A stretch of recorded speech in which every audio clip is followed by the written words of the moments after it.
Overlap, मतलब एक दूसरे की बात, एक बात को काटना, जीतना एक दूसरे को। ये तो पब्लिक को तो नहीं ना पता इन चीज़ों का। अच्छा होता है ये बहुत ज़्यादा। और ये सीनियर जो एक्टर है वो फिर इसका फ़ायदा उठाता है जी, वो कहता है क्योंकि पहले सीनियर जैसे अब सीनियर नहीं है। आए कसम से। एक ऐसी जगह जो मुझे लगी हो और मुझे अभी तक याद हो कि क्या बात है, फैसलाबाद में वो पब्लिक हॉल से ही हुई थी। अच्छा, किसी ने मारी थी? मैं स्टेज पे गया तो विचों आई, ओए कबर कड्ढण वाली चमची हुंदी।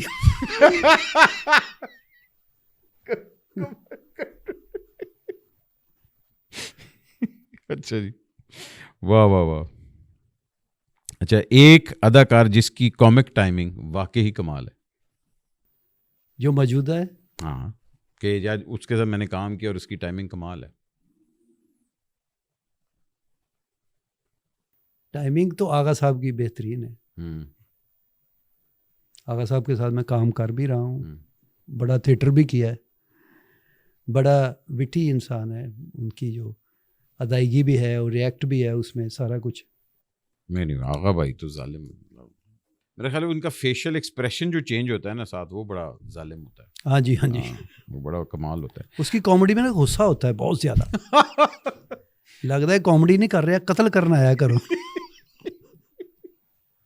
यार मुझे वो दिन याद है, जो हमारा सीन था कहने मैनू कत्ल कर देगा। बड़ा मजेदार सीन था वो। अच्छा जी, इंडस्ट्री में अगर किसी को मैं अपना उस्ताद मानता हूँ तो वो कौन है? अलबेला साहब के बाद अमानुल्लाह साहब।